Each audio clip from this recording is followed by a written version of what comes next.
10 después de Cristo. En lo más profundo de la selva centroamericana, una civilización se derrumba. Los mayas abandonan sus imponentes ciudades y su esplendor se extingue bajo la densa vegetación. Los mayas llegaron a ser una de las culturas más sabias que habitó nuestro planeta. Se asentaron en la zona que hoy ocupan Honduras, El Salvador, Guatemala, Belice y en México los estados de Chiapas, Tabasco y la península de Yucatán. Fueron el primer pueblo en utilizar el concepto del cero. Construyeron pirámides de hasta 70 metros. Desarrollaron una compleja escritura y calcularon el año solar con una exactitud solo superada por los relojes atómicos. ¿Por qué colapsó una civilización que perduró más de 3000 años? ¿Perecieron ante un devastador cambio climático? ¿Agotaron sus recursos naturales? ¿Cayeron víctimas del hambre? ¿O se aniquilaron unos a otros en un ciclo imparable de guerras mortíferas? La respuesta aún yace oculta entre los muros de las indescifrables ciudades mayas. Y el arqueólogo Danilo Dragic emprende un apasionante viaje de exploración a través del tiempo y el espacio para vivir en carne propia las posibles causas del enigmático colapso. Una exploración a lo más profundo del misterio de los mayas.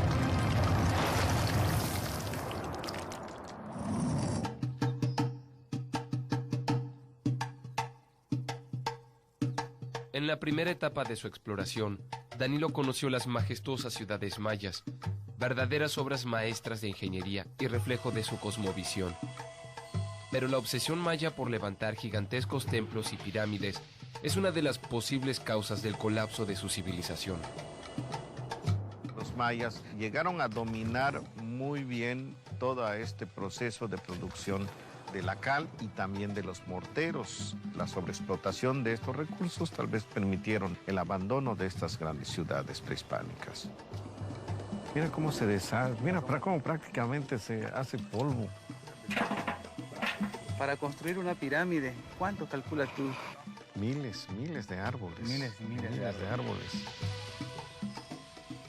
Por abusar del medio ambiente, o bien debido a una gran sequía natural, los mayas sufrieron una importante falta de agua que pudo haber provocado caos social y el abandono de sus ciudades. Es posible que los mayas hayan pensado que una sequía prolongada obedece a un enojo de los dioses. Esto debió haber traído innumerables conflictos, rebeliones incluso.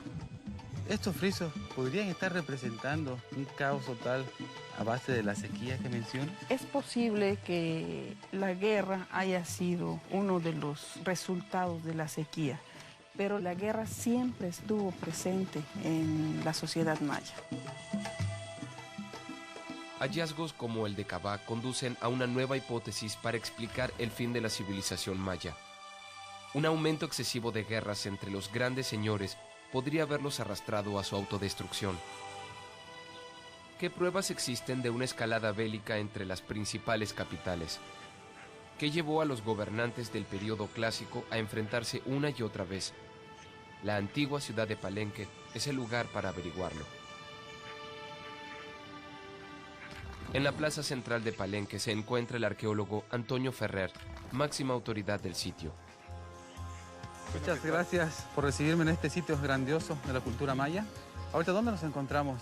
Este era el conjunto principal. Estamos viendo el palacio, que era el control político administrativo de la ciudad. El auge de Palenque está fechado después del 600 y donde tiene Palenque un vasto dominio sobre cerca de 300 ciudades, entre ciudades periféricas, ciudades más pequeñas que estaban bajo el dominio de Palenque. Y hay un crecimiento de la ciudad muy importante que configura esta arquitectura que estamos viendo hoy aquí. Palenque es el mejor emblema de la edad de oro de la civilización maya, conocida como el período clásico. ¿Qué es lo que caracteriza el clásico maya?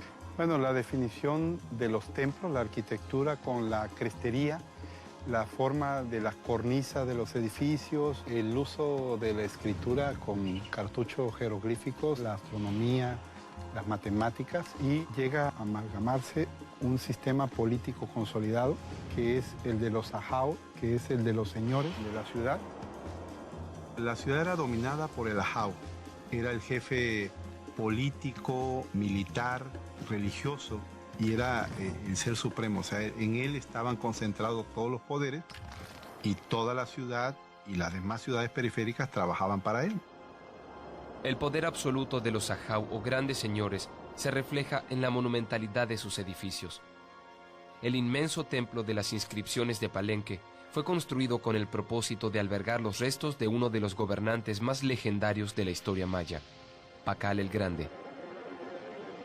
Esto que estamos haciendo ahorita, Antonio, aquí, es como descender al inframundo dentro de la cosmovisión de los mayas. Sí, entonces estamos ahorita descendiendo al centro de la tierra. Este fue el camino que recorrió Pacal para llegar a su morada, que se encuentra en el centro del edificio que se conoce como Templo de las Inscripciones. Se siente aquí mucho más húmedo, ¿ah? Los escalones. Sí, ya nos estamos aproximando a la cámara funeraria.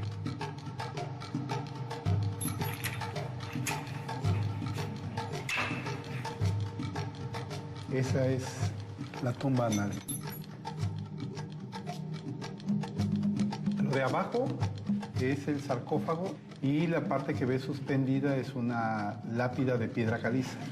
El bloque monolítico tiene una cavidad en donde se guardan los restos de Pacal. ¿Qué es lo que realmente lo hizo tan grande a Pacal para que pudieran construir todo esto?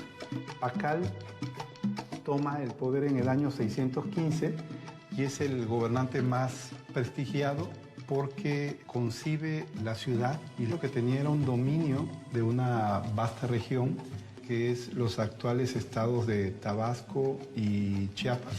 No había en ese momento otra civilización que esté dominando un área tan extensa. ¿Qué son esos pequeños tapones que tiene parte del llamado sarcófago? Hay 4 tapones y en uno de ellos tiene 3 orificios.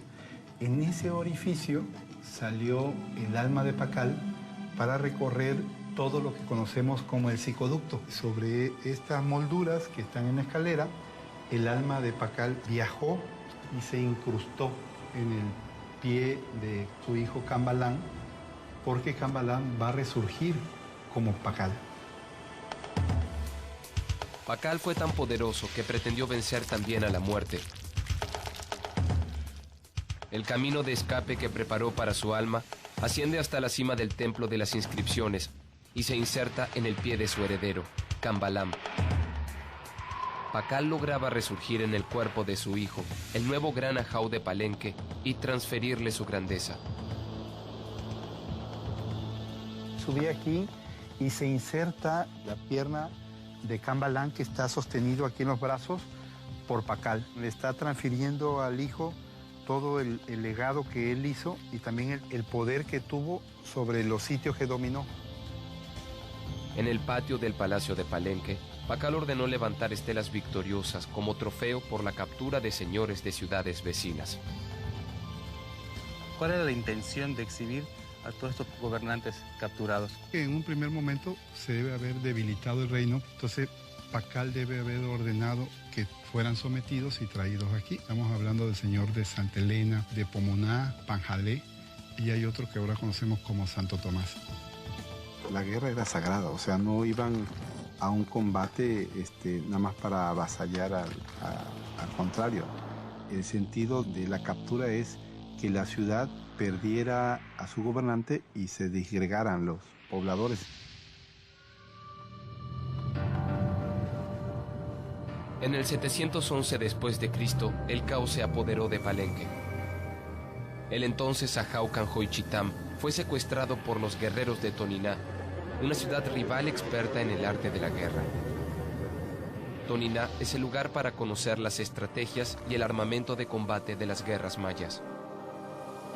En el edificio número 5 de la ciudad, en el llamado Mural de las 5 Eras, sus artistas esculpieron escenas de gloria y muerte, testimonio de la importancia de la guerra y el sacrificio entre los mayas. ¿Toniná se caracteriza por ser un pueblo guerrero? ¿Era una ciudad guerrera? Bueno, tenemos indicios arqueológicos de que sí lo era realmente.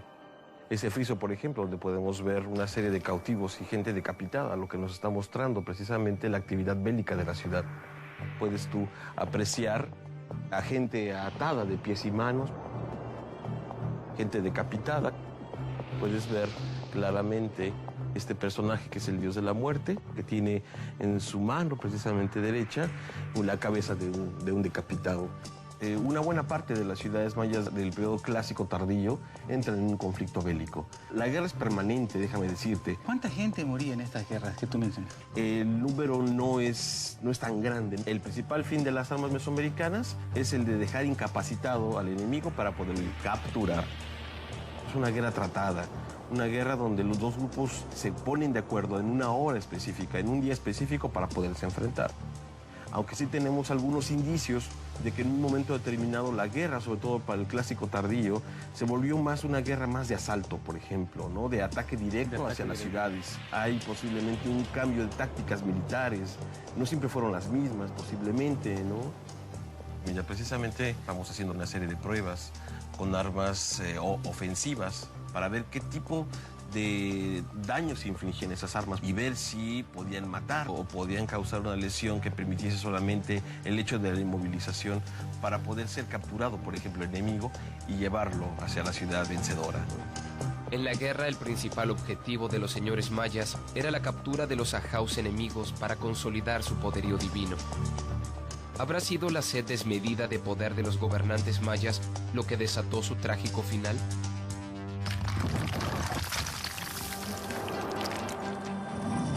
Estas lanzas podían ser como emblemas de cazador, de guerrero. Los grandes señores presentan siempre una lanza como un símbolo de poder. Esto es uno de los elementos que llevaron al colapso de las ciudades mayas en el periodo clásico.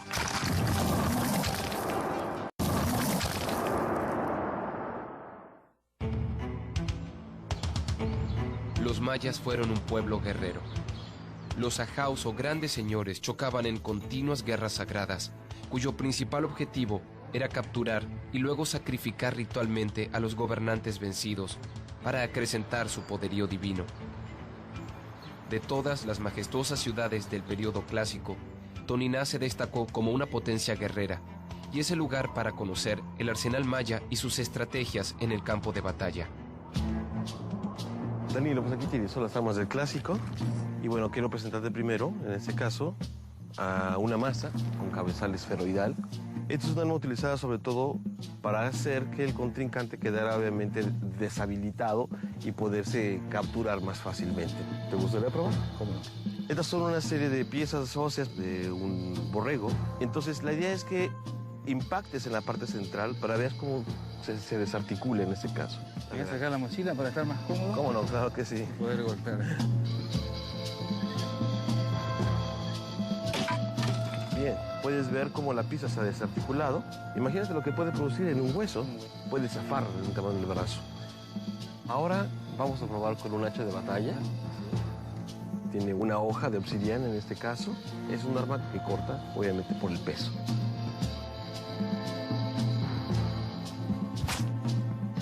Bueno, aquí tienes a tu víctima. Y una vez que la matemos, ¿no la podemos comer? No, pero por supuesto, eso es lo que yo quiero. Bien, bien, bien. Realmente no necesitas mucha fuerza. ¿Sentiste cómo fue la fuerza? Y la fuerza del arma junto con el peso es lo que permite el corte, la inserción del arma directamente sobre el objetivo. En el clásico maya, las armas más comunes eran la maza, la cerbatana, el cuchillo y el hacha de piedra. Para el clásico tardío surgen armas nuevas como lanzadardos, escudos largos y flexibles y lanzas con punta de obsidiana, indicio de un probable aumento de conflictos entre las ciudades. Mira, te quiero presentar un propulsor. Entre los mayas se le llama julche. Entre los nahuas es atlatl. Digamos que hace que la fuerza de tu brazo, ¿sí?, se duplique de alguna forma. Es como una palanca, como ¿Una ampliación del brazo? Efectivamente. Este es un dardo. No es como una gran flecha, digámoslo así, una jabalina.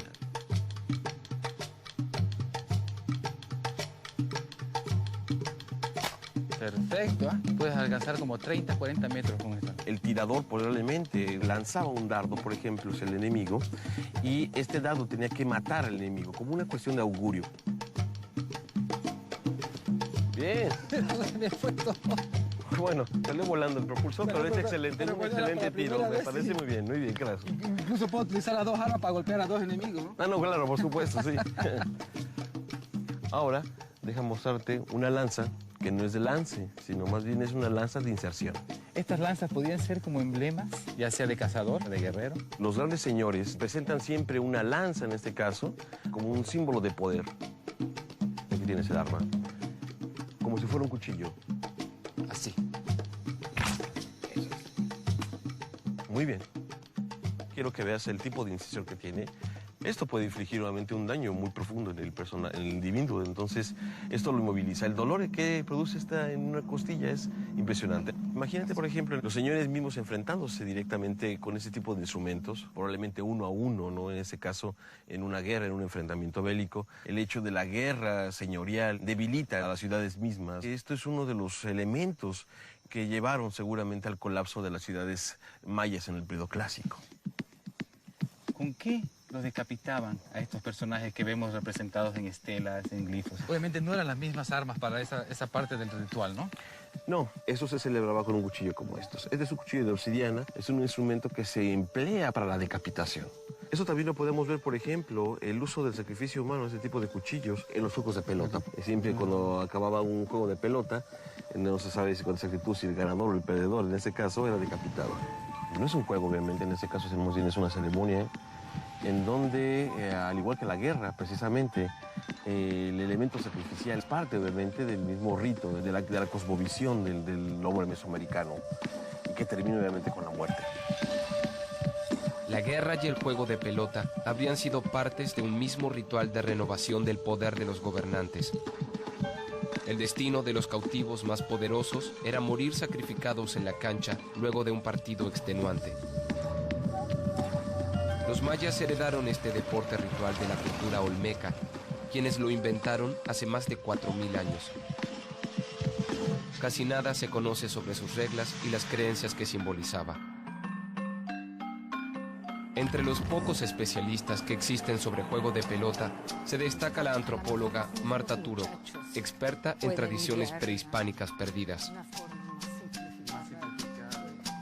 ¿Qué relación existe entre el cautivo de las guerras mayas con el juego de pelota? Están muy cercanos. La guerra era para obtener cautivos, especialmente si los cautivos eran el señor de la comunidad o del pueblo que estabas conquistando. No tenía chiste matarlo, sino tomarlo cautivo y dentro del juego de pelota, yo creo, porque esa ya es una interpretación, que al ser el señor sabía jugar, entonces jugaba y si perdía o ganaba, era sacrificado. Es una forma de ofrendar la vida y que esa sangre que brota y que se esparce es, en términos simbólicos, igual al agua que requiere las siembras para poderse dar. Muchos de estos sacrificios se llevan a cabo en el centro de la cancha.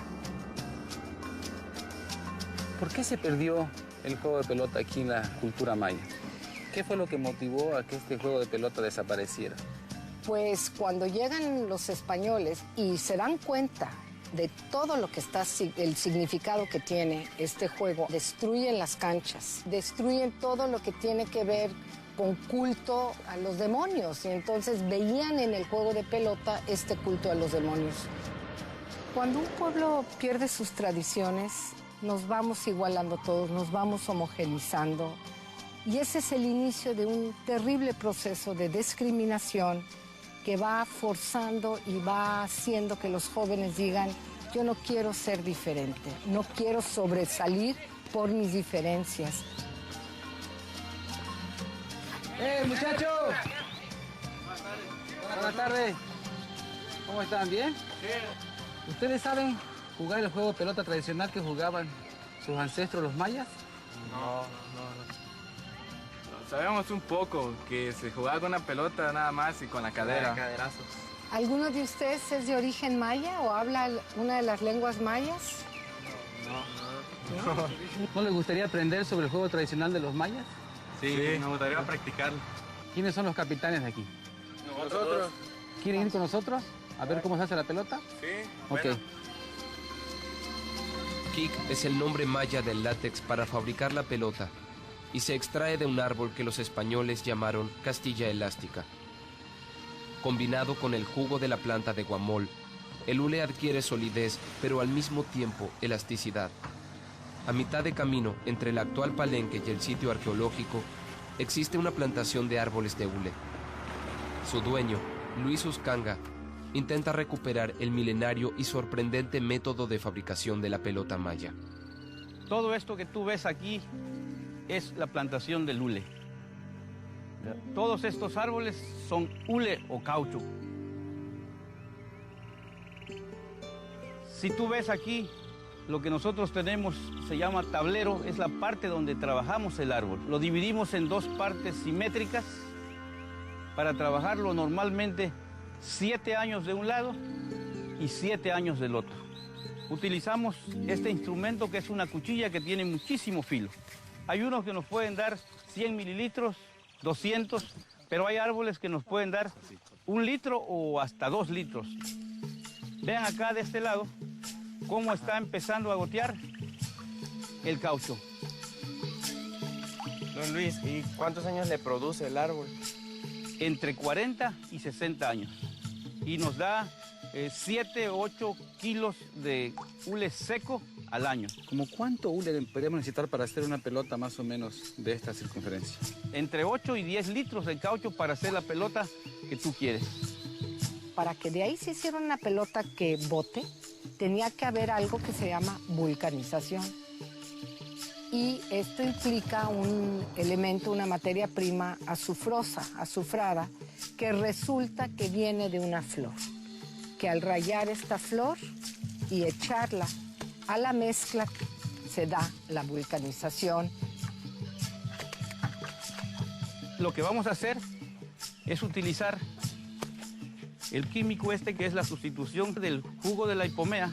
Lo va a vulcanizar y va a cohesionar el hule en cuestión de unos 10 minutos cuando más. El hecho de que la pelota sea tan sagrada quizás tiene que ver como una forma de decir, lo logramos, hicimos algo de la naturaleza, la transformamos y esta pelota también es sagrada por el hecho cultural del trabajo que costó descubrir el proceso de vulcanización. ¿Cuánto tiempo tardaría la pelota para estar lista para el juego? Mira, esta pelota, para que se seque perfectamente bien y pueda rebotar, mínimo de 2 a 3 meses. ¿Queremos jugar ya? Yo hice para mí una pelota y ustedes vean. Ahí está la pelota. Ahí está la pelota. Por primera vez en 1200 años, la ciudad de Palenque será escenario de un juego de pelota. En la época maya, el partido habría culminado en un sacrificio ritual. Tal vez, saciar la sed de sangre de sus dioses en épocas de calamidad los enfrentó al peor de los destinos, el colapso de su civilización.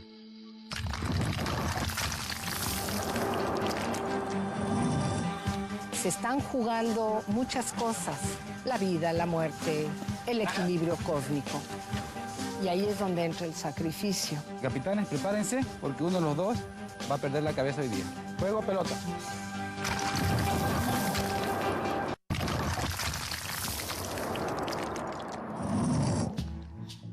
Para los mayas del período clásico, la guerra era sagrada, y los señores vencidos eran capturados y sometidos a un desafío mortal, el juego de pelota.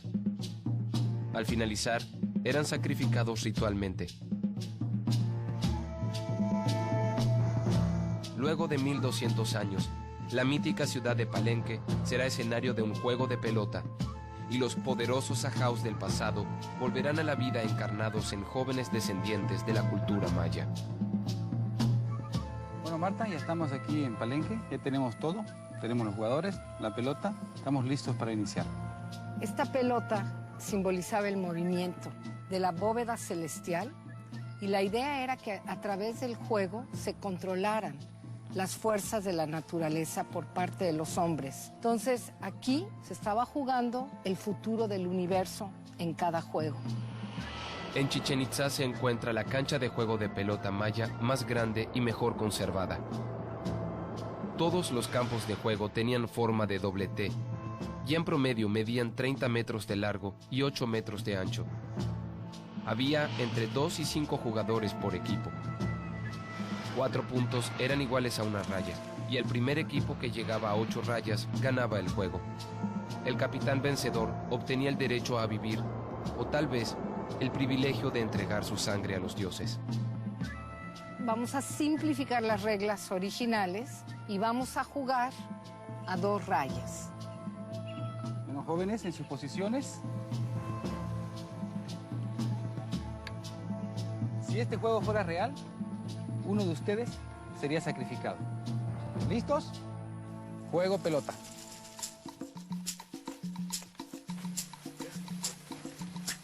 Dale.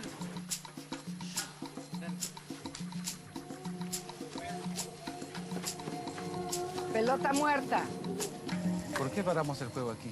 Se hicieron bolas entre 3 y la pelota se quedó muerta. El objetivo del juego era mantener la pelota, símbolo del sol, en constante movimiento dentro de los límites del campo, y estaba prohibido tocarla con los pies, la cabeza y las manos. Quebrar cualquiera de las reglas significaba un punto para el equipo contrario. Pelota, juego. No era un juego a 90 minutos, como el fútbol. Para ganar una raya, tienen que pasar muchas horas. El último juego del que se tiene noticias a 8 rayas fue en 1930 y tardó más de una semana. Pelota muerta. 4-3. Marta, ahora que ellos han completado una raya, ¿qué pasa con los 3 puntos de ellos? ¿Se siguen utilizando? No, empezamos como en el tenis, un nuevo set. ¿Y el objetivo principal no es pasarlo por el aro entonces? No. Cuando en el siglo XVI llegan los españoles y ven el juego, los cronistas nos dicen, en el caso que la pelota pasara por el aro, la hazaña era recordada por mucho tiempo y ganaba automáticamente y casi era un héroe. Muy bien. ¿Listos, jóvenes? Juego, pelota. Se están jugando muchas cosas, la vida, la muerte, el equilibrio cósmico. Y ahí es donde entra el sacrificio. Es la sangre humana regada en la cancha la que va a permitir controlar estas fuerzas, que es la lluvia, para que la siembra sea exitosa. A ver, pelota muerta. Después de 2 horas de partido, los equipos están empatados y solo queda una pelota por jugar. Bueno, jóvenes, este es el último punto del partido, así que, capitanes, prepárense, porque uno de los dos va a perder la cabeza hoy día. Juego, pelota. No se amontonen.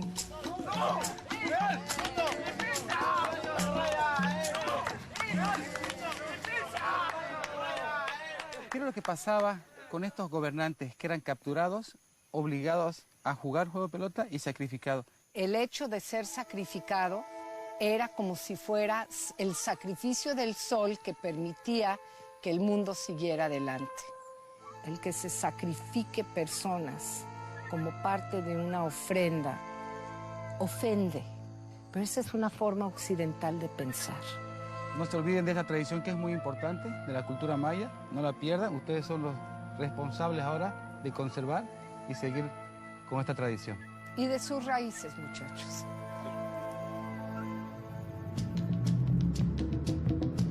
La guerra y el juego de pelota, rituales de muerte y renovación, alimentaban la grandeza de los Ajau. En Bonampak, el soberano Chan Wan II contó la historia de su dinastía en enormes murales. Esas pinturas son la mejor fuente que se conserva para comprender el origen divino de los Ajaus y la necesidad de sacrificios para mantener su poder sagrado. Muy buenas tardes. Muy buenas tardes. ¿Cómo está? Mi nombre es Danilo. Me han hablado mucho de los murales de Bonampak. Claro, si gusta yo les acompaño. Está por ahí. ¿Tengo permiso para entrar? Claro que sí. Elías Chamborín, que es un guía maya. En 1941, su abuelo descubrió la ubicación exacta del sitio de Bonampak. Entonces lo que hizo mi abuelo es caminar buscando por toda la selva, ¿sí? Había un árbol ceiba grande y de ahí quedaron durmiendo y al levantarse en la mañana su cuñado de él le dijo, cuñado, ve cómo ahí está el venado. Entonces ellos esperaron que llegara el sol a las 8 y al entrar la luz no había ningún venado. Entonces dice mi abuelo, wow, esto no es venado, fue una visión que nos dio para encontrar los murales. Y cortan otras malezas y entran, había murales. Y dice, es nuestra tierra, donde nos decía nuestro abuelo, aquí es. Ese fue el camino que siguió su abuelo, el camino del venado. Claro, es el camino del venado. Los murales de Bonampak son conocidos como la Capilla Sixtina de América. Frente al templo que los alberga, espera el arqueólogo Emiliano Gállaga, director del área y responsable de la preservación de este tesoro maya. Sí, todo bien. Todo bien. ¿Cuál es la importancia del sacrificio de un gobernante en la cultura maya? Es bastante relevante. De alguna manera es la forma en que tú estás matando no solamente al personaje humano, sino adquiriendo su poder y su energía. Y como un ejemplo de eso lo podemos ver en las pinturas acá arriba de Bonampak. Los murales en sí podría leerse como un cómic, como una escena en que tenemos 3 viñetas en las cuales podemos ver distintos aspectos de la actividad que realizaban la nobleza maya. Los murales no están terminados. En algún momento determinado, después del 792, surge algo en Bonampak o en la región maya que hace que los pintores abandonen su trabajo y no se termine el mural. En el cuarto número 1, que es cuando comienza este gran relato, se cree que es la presentación del heredero de Chanmuán II, el último gobernante que tenemos registro de Bonampak.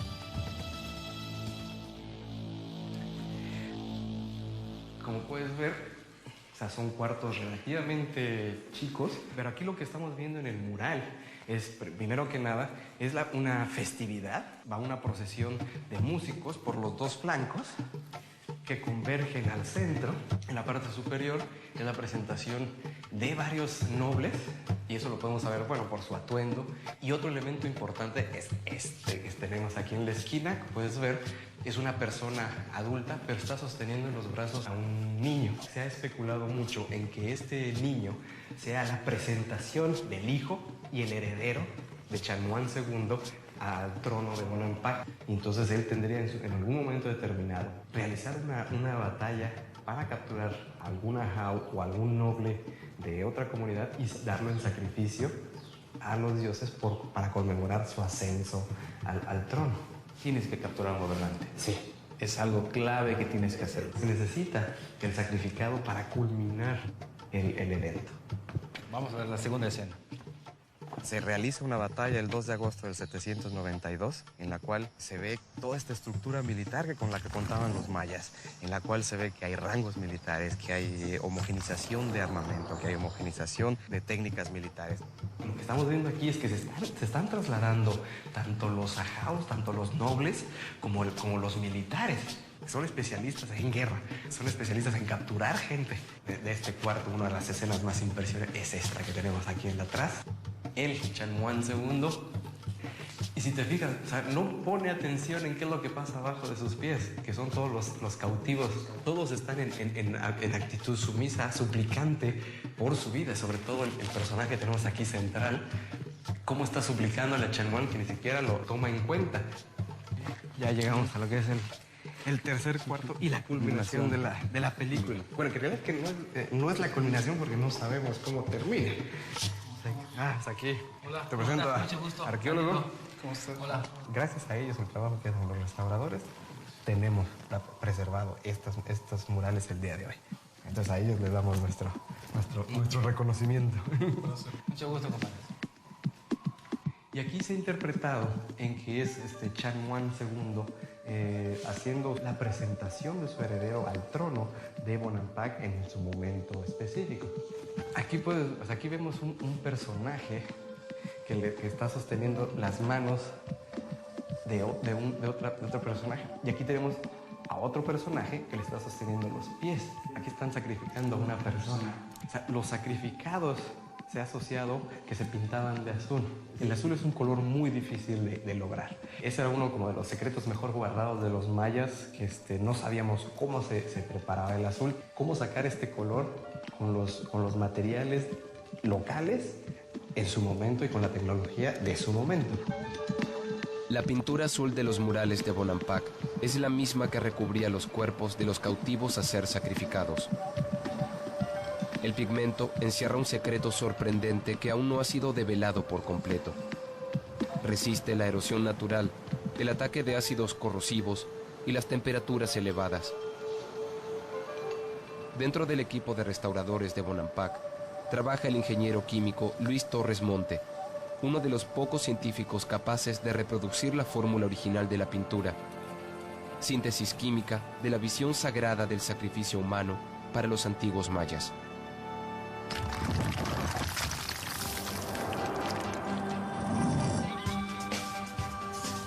¿Eso qué es? Ácido muriático. El azul no se ataca. No ha pasado nada con el azul maya. ¿Por qué esta estela tiene esa fractura? También las estelas son sacrificadas. Se decapita y se le cortan los pies.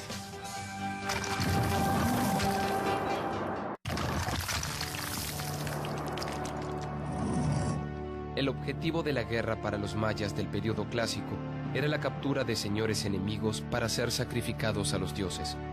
Antes de morir, eran pintados con un pigmento azul de propiedades asombrosas. En su fórmula química, los mayas encriptaron un mensaje simbólico sobre la función del sacrificio ritual como fuente de poder divino. Buenas tardes, Nelson. ¿Cómo está? Mucho gusto. Hola. ¿Qué virtudes tiene el azul maya? Es resistente a los ácidos, a las bases, a los oxidantes, a los reductores y es muy permanente contra el tiempo. De hecho, si ustedes ven las pinturas que tienen azul maya, no ha cambiado de tono en todo este tiempo. ¿De qué está compuesto este pigmento azul maya? Este pigmento está compuesto de dos materiales. Esto es una arcilla blanca. Se llama Zacalum en maya, que quiere decir tierra blanca. Entonces, este es un componente, es fundamental. El otro es añil, aunque ellos lo preparaban con el jugo de la planta. El tercer componente es el calor. Si no se calienta, no es permanente. No es permanente. Lo que sorprende es que cualquier azul que ustedes vean en Mesoamérica es azul maya. El azul maya fue identificado en 1931. Y aún no se sabe con exactitud por qué la combinación de dos materiales tan simples como arcilla y tintura vegetal es tan resistente. Se cree que al ser calentada la mezcla, las moléculas de añil se insertan en los canales nanométricos de la arcilla. Al enfriarse, los canales se cierran y la unión de los elementos es prácticamente indestructible. ¿Eso qué es? Ácido muriático. Ahí está quedando el azul, ¿verdad? Sí. El azul no se ataca. No ha pasado nada con el azul maya. Esto es alcohol. Aquí está. En cuanto esto se seque, el color va a estar sin afectarse. Y esto es agua de cloro, blanqueador de cloro, que destruye al añil. Y miren, a este no le hace nada. ¿Resiste también el fuego este pigmento maya? El fuego posiblemente no, porque se llega a quemar, pero sí la temperatura hasta cerca de 300 grados. Este sería el pigmento ya terminado. Es el pigmento terminado. No sé si te interesa pintarte la mano. Vamos a hacer un sacrificado. Un sacrificado. Se siente muy fresco. Muy fresco. ¿Por qué el color azul era tan importante para los mayas? Tú estás sacrificando, estás ofrendando la sangre, es nuestro líquido divino, pero al mismo tiempo lo estamos asociando con un color azul, que es el agua. Y entonces estos sacrificados son los que van a ser los emisarios de nuestras peticiones hacia los dioses. La sed de sangre noble motivó las guerras del clásico maya. Pero una vez obtenida la victoria, la muerte física del señor vencido no era suficiente. Este es una estela de 5 metros. El único personaje que tenemos es Chen-Muan II, que es el último ajao de Bonampak. ¿Por qué esta estela tiene esa fractura? También las estelas y las esculturas son sacrificadas. Si es una imagen del gobernador completa, se decapita y se le cortan los pies para que la energía no fluya entre ellos. Ese es el concepto. Este afán de quitar estos personajes es también porque estás destruyendo los mensajes políticos de estas ciudades. Consideramos que en este momento sí hay un movimiento bélico bastante grande, entonces podemos ver colapsos de las estructuras políticas y abandono de grandes ciudades. Ya no levantan estelas, ya no levantan grandes templos. No es que hayan desaparecido, sino simplemente se dispersan. Con la conquista española, los relatos mayas también fueron destruidos sin piedad. Entre los pocos textos que sobrevivieron se encuentra el Rabinal-Achí, un danza-drama basado en la guerra que enfrentó a quichés y a rabinales, pueblos mayas del sur de Guatemala que sobrevivieron al colapso del siglo X.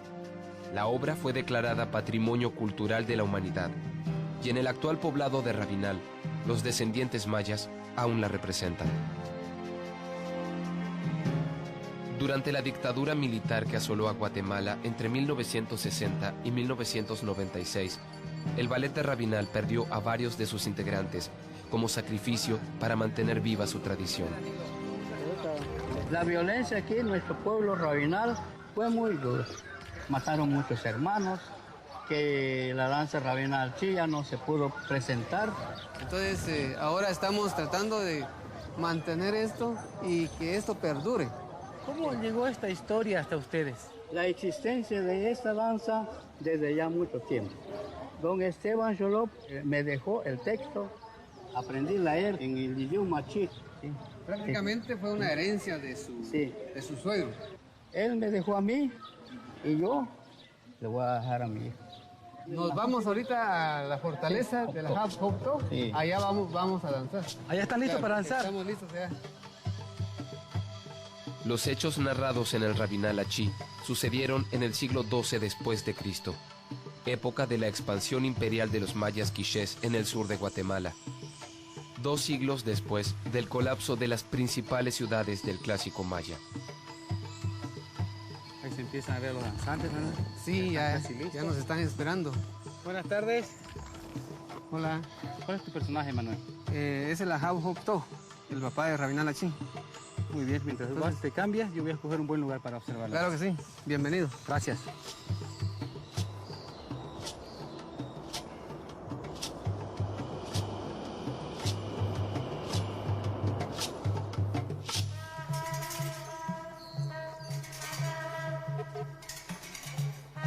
La historia cuenta los últimos días de Quiché Vinac, uno de los capitanes invasores, quien es capturado en batalla y llevado a Cajiub, la fortaleza de los rabinales, para iniciar una serie de ritos previos a su sacrificio.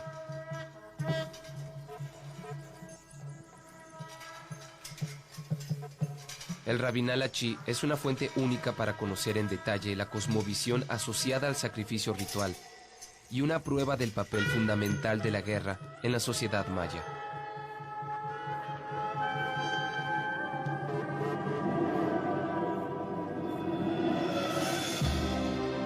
Los mayas nunca conformaron un imperio. La guerra era perpetua y cada vez más intensa, lo que tal vez desencadenó el colapso de las ciudades mayas del clásico. Para el período posclásico, la guerra dejó de ser sagrada y surgieron pequeños reinos como el de los quichés, quienes finalmente conquistaron Rabinal en el 1300 después de Cristo. El esplendor maya parecía renacer, pero entonces llegaron los españoles. Los guerreros mayas demostraron su valor hasta el fin. Tayasal fue la última ciudad indígena de América en ser conquistada, en el 1697 después de Cristo. Sus ruinas aún persisten en lo profundo de la selva del Petén guatemalteco, lugar de origen del esplendor maya y escenario de su derrota final.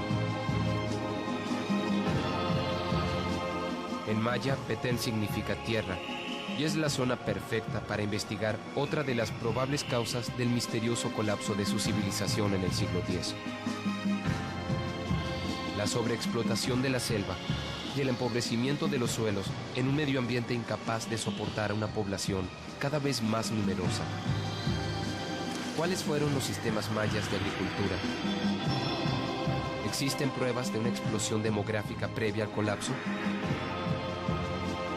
¿Era capaz la medicina natural maya de soportar el embate de plagas y epidemias? La exploración continúa.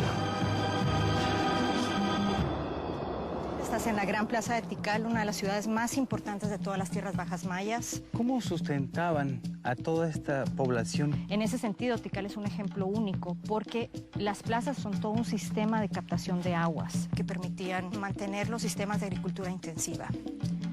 El collar que tengo aquí yo es un colmillo de coyote y esta es parte de lo que es mi esencia. El coyote, que es un guardián, te dan la oportunidad de que participes ahí en el sagrado juego que se va a realizar.